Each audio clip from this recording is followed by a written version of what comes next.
మహాభారతం మనందరికీ తెలుసు. అయితే వ్యాస మహర్షి చెప్పిన ఈ రహస్యాలు మనకు తెలియవు.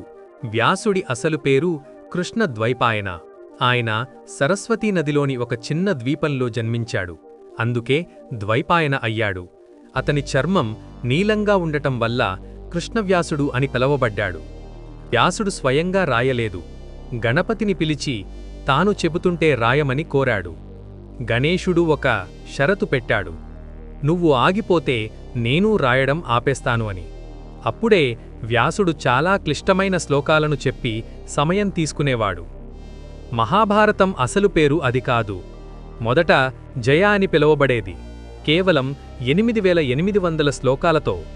తరువాత భారతం అని 24,000 శ్లోకాలతో మారింది.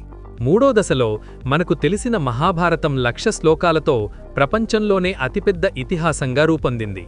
మరిన్ని మహాభారత వీడియోల కోసం లైక్ చేయండి, షేర్ చేయండి మరియు సబ్స్క్రైబ్ చేయండి. Marvellous epic stories.